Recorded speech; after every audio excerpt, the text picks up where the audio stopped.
Chapter 8. I couldn't sleep all night. A foghorn was groaning incessantly on the sound, and I tossed half sick between grotesque reality and savage, frightening dreams. Toward dawn, I heard a taxi go up Gatsby's drive, and immediately I jumped out of bed and began to dress. I felt that I had something to tell him, and something to warn him about, and morning would be too late. Crossing his lawn, I saw that his front door was still open, and he was leaning against a table in the hall, heavy with dejection or sleep. Nothing happened, he said wanly. I waited, and about 4 o'clock she came to the window and stood there for a minute and then turned out the light. His house had never seemed so enormous to me as it did that night when we hunted through the great rooms for cigarettes. We pushed aside curtains that were like pavilions and felt over innumerable feet of dark wall for electric light switches. Once I tumbled with a sort of splash upon the keys of a ghostly piano. There was an inexplicable amount of dust everywhere, and the rooms were musty, as though they hadn't been aired for many days. I found the humidor on an unfamiliar table, with 2 stale dry cigarettes inside. Throwing open the French windows on the drawing room, we sat smoking out into the darkness. "You ought to go away," I said. "It's pretty certain they'll trace your car." "Go away now, old sport?" "Go away to Atlantic City for a week, or up to Montreal." He wouldn't consider it. He couldn't possibly leave Daisy until he knew what she was going to do. He was clutching at some last hope, and I couldn't bear to shake him free. It was this night that he told me the strange story of his youth with Dan Cody. Told it to me because Jay Gatsby had broken up like glass against Tom's hard malice, and the long, secret extravaganza was played out. I think that he would have acknowledged anything now, without reserve, but he wanted to talk about Daisy. She was the first nice girl he had ever known. In various unrevealed capacities, he had come in contact with such people, but always with indiscernible barbed wire between. He found her excitingly desirable. He went to her house, at first with other officers from Camp Taylor, then alone. It amazed him.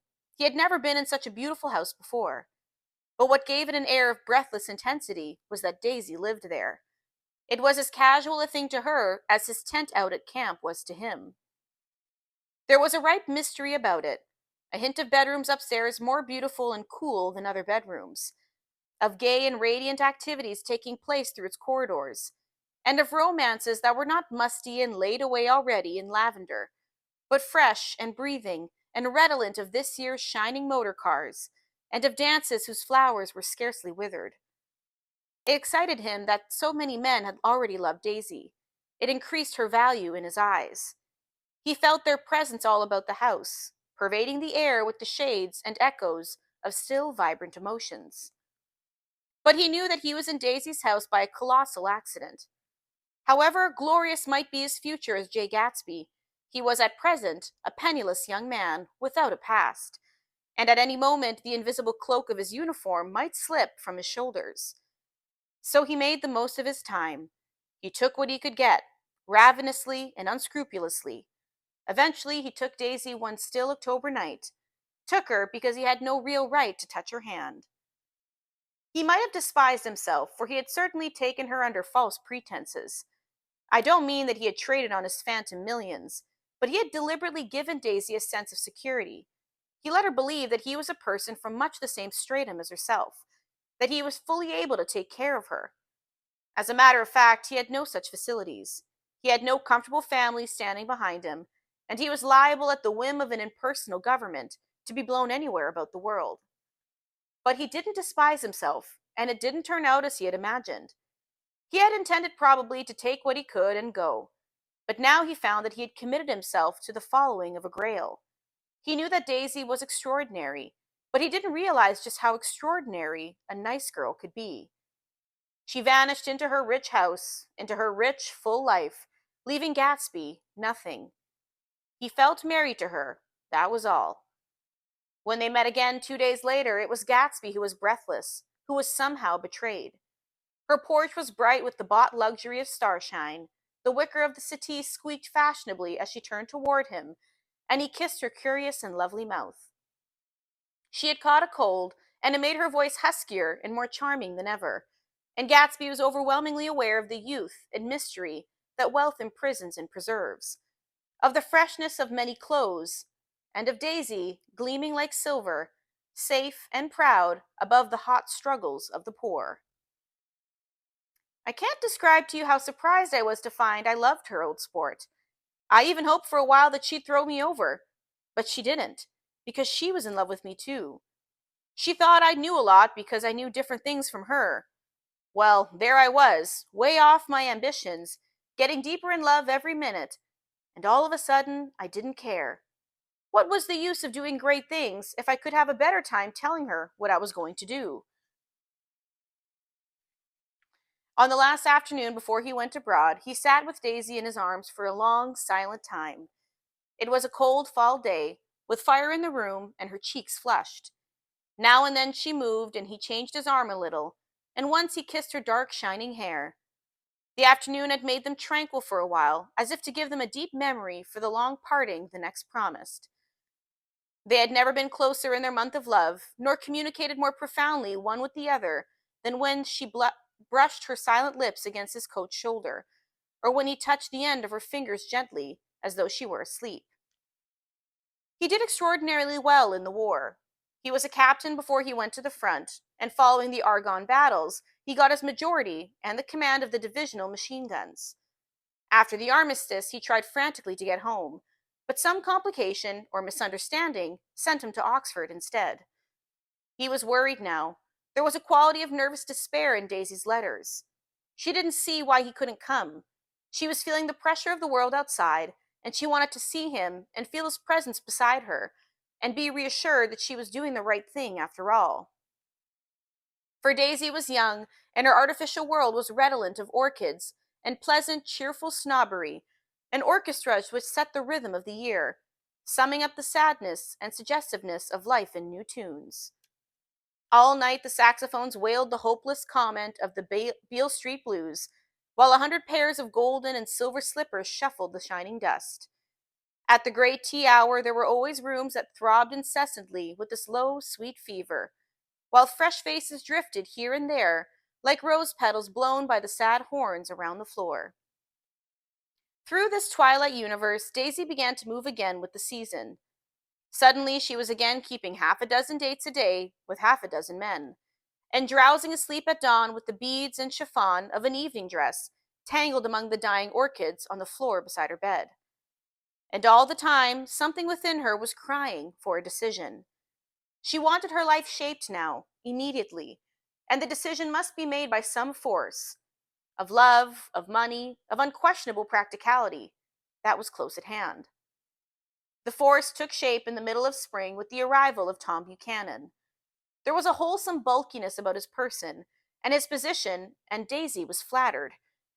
Doubtless there was a certain struggle and a certain relief. The letter reached Gatsby while he was still at Oxford. It was dawn now on Long Island, and we went about opening the rest of the windows downstairs, filling the house with gray turning, gold turning light.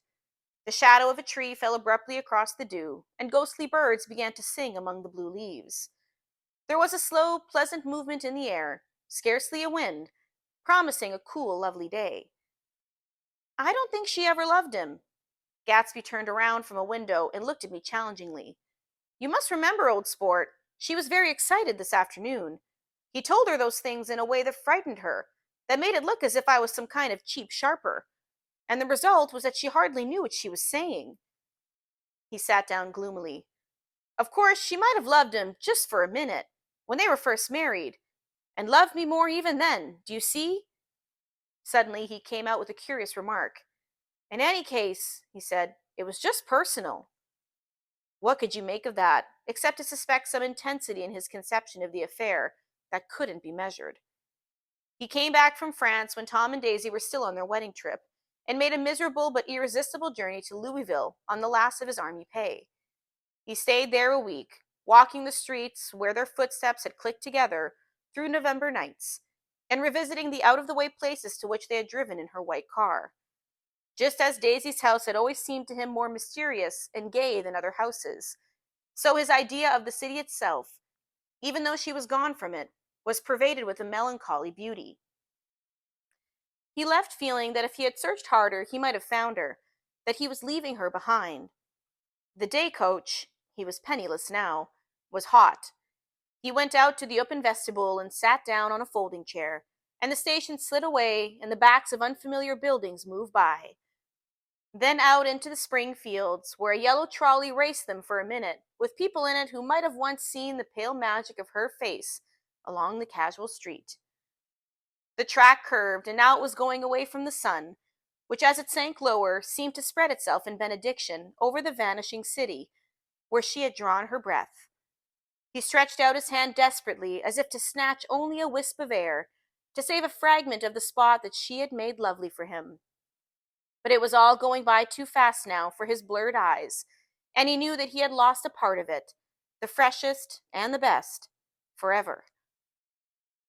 It was 9 o'clock when we had finished breakfast and went out on the porch. The night had made a sharp difference in the weather, and there was an autumn flavor in the air. The gardener, the last one of Gatsby's former servants, came to the foot of the steps.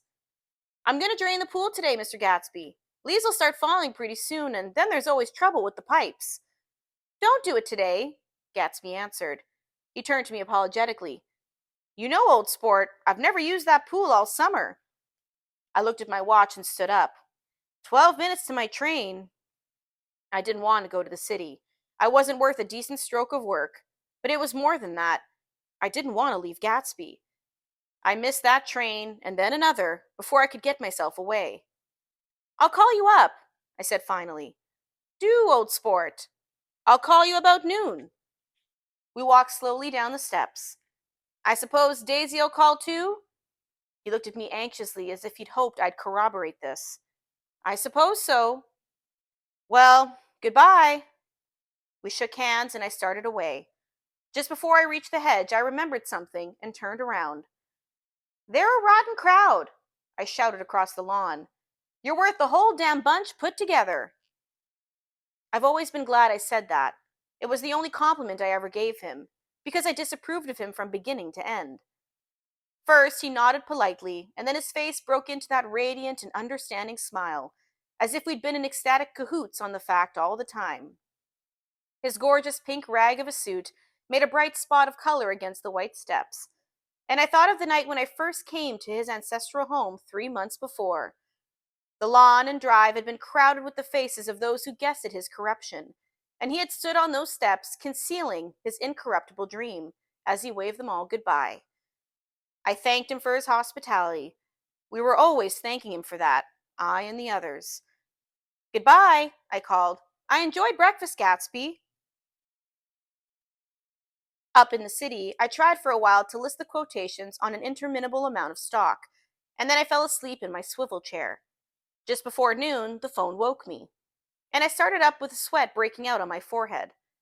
It was Jordan Baker. She often called me up at this hour because the uncertainty of her own movements between hotels and clubs and private houses made her hard to find in any other way. Usually her voice came over the wire as something fresh and cool, as if a divot from a green golf links had come sailing in at the office window. But this morning it seemed harsh and dry. "I've left Daisy's house," she said. "I'm at Hempstead, and I'm going down to Southampton this afternoon." Probably it had been tactful to leave Daisy's house, but the act annoyed me, and her next remark made me rigid. "You weren't so nice to me last night." "How could it have mattered then?" Silence for a moment, and then, "However, I want to see you." "I want to see you too." "Suppose I don't go to Southampton and come into town this afternoon?" "No, I don't think this afternoon." "Very well. It's impossible this afternoon. Various—" We talked like that for a while, and then abruptly we weren't talking any longer. I don't know which of us hung up with a sharp click, but I know I didn't care. I couldn't have talked to her across a tea table that day if I'd never talked to her again in this world. I called Gatsby's house a few minutes later, but the line was busy. I tried 4 times. Finally, an exasperated central told me the wire was being kept open for a long distance from Detroit. Taking out my timetable, I drew a small circle around the 3:50 train. Then I leaned back in my chair and tried to think. It was just noon. When I passed the ash heaps on the train that morning, I had crossed deliberately to the other side of the car. I suppose there'd be a curious crowd around there all day, with little boys searching for dark spots in the dust, and some garrulous man telling over and over what had happened, until it became less and less real, even to him, and he could tell it no longer, and Myrtle Wilson's tragic achievement was forgotten. Now I want to go back a little and tell what happened at the garage after we left there the night before. They had difficulty in locating the sister, Catherine. She must have broken her rule against drinking that night, for when she arrived, she was stupid with liquor and unable to understand that the ambulance had already gone to Flushing. When they convinced her of this, she immediately fainted, as if that was the intolerable part of the affair. Someone, kind or curious, took her in his car and drove her in the wake of her sister's body. Until long after midnight, a changing crowd lapped up against the front of the garage, while George Wilson rocked himself back and forth on the couch inside. For a while, the door of his office was open, and everyone who came into the garage glanced irresistibly through it. Finally, someone said it was a shame and closed the door. Michaelis and several other men were with him. First, 4 or 5 men, later 2 or 3 men. Still later, Michaelis had to ask the last stranger to wait there 15 minutes longer while he went back to his own place and made a pot of coffee. After that, he stayed there alone with Wilson until dawn. At about 3 o'clock, the quality of Wilson's incoherent muttering changed. He grew quieter and began to talk about the yellow car. He announced that he had a way of finding out whom the yellow car belonged to. And then he blurted out that a couple of months ago, his wife had come from the city with her face bruised and her nose swollen. But when he heard himself say this, he flinched and began to cry, "Oh my God," again in his groaning voice. Michaelis made a clumsy attempt to distract him. "How long you been married, George? Come on there, try and sit still a minute. Answer my question. How long you been married?" 12 years. Ever had any children? Come on, George, sit still. I asked you a question. Do you have any children? The hard brown beetles kept thudding against the dull light, and whenever Michaelis heard a car go tearing along the road outside, it sounded to him like the car that hadn't stopped a few hours before. He didn't like to go into the garage, because the workbench was stained where the body had been lying, so he moved uncomfortably around the office. He knew every object in it before morning, and from time to time sat down beside Wilson, trying to keep him more quiet. "Have you got a church you go to sometimes, George? Maybe even if you haven't been there for a while. Maybe I could call up the church and get a priest to come over, and he could talk to you. You see? Don't belong to any. You ought to have a church, George, for times like this. You must have gone to church once. Didn't you get married in a church? Listen, George, listen to me. Didn't you get married in a church? That was a long time ago." The effort of answering broke the rhythm of his rocking. For a moment he was silent. Then the same half-knowing, half-bewildered look came back into his faded eyes. "Look in the drawer there," he said, pointing at the desk. "Which drawer?" "That drawer. That one." Michaelis opened the drawer nearest his hand. There was nothing in it but an expensive dog leash made of leather and braided silver. It was apparently new. "This?" he inquired, holding it up. Wilson stared and nodded. "I found it yesterday afternoon. She tried to tell me about it, but I knew something was funny." "You mean your wife bought it?" "She had it wrapped in tissue paper on her bureau." Michaelis didn't see anything odd in that, and he gave Wilson a dozen reasons why his wife might have bought a dog leash. But conceivably, Wilson had heard some of the same explanations before, from Myrtle, because he began saying, "Oh my God," again in a whisper. His comforter left several explanations in the air. "Then he killed her," said Wilson. His mouth dropped open suddenly. "Who did?" "I have a way of finding out." "You're morbid, George," said his friend. "This has been a strain to you, and you don't know what you're saying. You'd better try and sit quiet till morning." "He murdered her." "It was an accident, George." Wilson shook his head. His eyes narrowed and his mouth widened slightly with the ghost of a superior "I know," he said definitely. "I'm one of those trusting fellas, and I don't think any harm to nobody. But when I get to know a thing, I know it. It was the man in that car. She ran out to speak to him, and he wouldn't stop." Michaelis had seen this too, but it hadn't occurred to him that there was any special significance in it. He believed that Mrs. Wilson had been running away from her husband. rather than trying to stop any particular car. How could she have been like that? She's a deep one, said Wilson, as if that answered the question. He began to rock again, and Michaela stood, twisting the leash in his hand. Maybe you got some friend I could telephone for, George. This was a forlorn hope. He was almost sure that if Wilson had any friend, there was not enough for him of his wife. He was glad a little later when he noticed a change in the room, a blue quickening by the window, and realized that dawn wasn't far off. About 5 o'clock, it was blue enough outside to snap off the light. Wilson's glazed eyes turned out to the ash heaps, where small gray clouds took on fantastic shape and scurried here and there in the faint dawn wind. I spoke to her, he muttered, after a long silence. I told her she might fool me, but she couldn't fool God. I took her to the window. With an effort, he got up and walked to the rear window and leaned with his face pressed against it. And I said, God knows what you've been doing, everything you've been doing. You may fool me, but you can't fool God. Standing behind him, Michaela saw with a shock that he was looking at the eyes of Dr. T.J. Eckelberg, which had been emerged, pale and enormous, from the dissolving night. God sees everything, repeated Wilson. That's an advertisement, Michaelis assured him. Something made him turn away from the window and look back into the room, but Wilson stood there a long time, his face close to the window pane, nodding in the twilight. By 6 o'clock, Michaelis was worn out and grateful for the sound of a car stopping outside. It was one of the watchers of the night before who had promised to come back, so he cooked breakfast for 3, which he and the other man ate together. Wilson was quieter now, and Michaelis went home to sleep. When he awoke 4 hours later and hurried back to the garage, Wilson was gone. His movements, he was on foot all the time, were afterward traced to Port Roosevelt and then to Gad's Hill, where he bought a sandwich that he didn't eat and a cup of coffee. He must have been tired and walking slowly, for he didn't reach Gad's Hill until noon. Thus far, there was no difficulty in accounting for his time. There were boys who had seen a man acting sort of crazy, and motorists at whom he stared oddly from the side of the road. Then, for 3 hours, he disappeared from view. The police, on the strength of what he had said to Michaelis, that he had a way of finding out, supposed that he spent that time going from garage to garage thereabouts, inquiring for a yellow car. On the other hand, no garage man who had seen him ever came forward, and perhaps he had an easier, surer way of finding out what he wanted to know.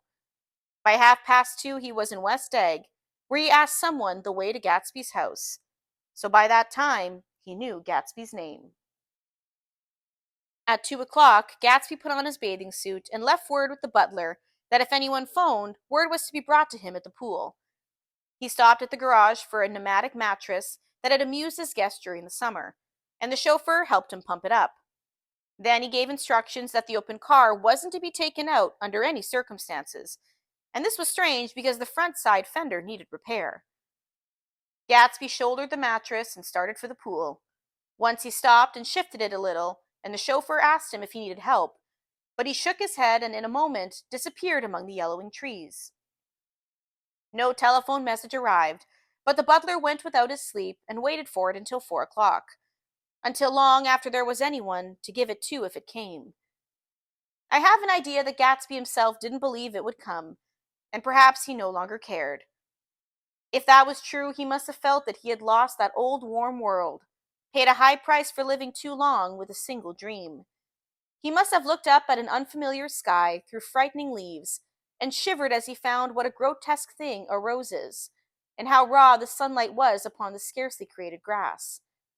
A new world, material without being real, where poor ghosts, breathing dreams like air, drifted fortuitously about, like that ashen, fantastic figure gliding toward him through the amorphous trees. The chauffeur, he was one of Wolsheim's protégés, heard the shots. Afterward, he could only say that he hadn't thought anything much about them. I drove from the station directly to Gatsby's house, and my rushing anxiously up from the steps was the first thing that alarmed anyone. But they knew then, I firmly believe. With scarcely a word said, 4 of us, the chauffeur, butler, gardener, and I, hurried down to the pool.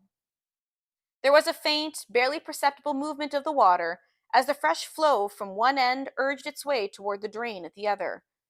With little ripples that were hardly the shadows of waves, the laden mattress moved regularly down the pool. A small gust of wind that scarcely corrugated the surface was enough to disturb its accidental course with its accidental burden. The touch of a cluster of leaves revolved it slowly, tracing, like the leg of a compass, a thin red circle in the water. It was after that we started with Gatsby toward the house that the gardener saw Wilson's body a little way off in the grass, and the Holocaust was complete.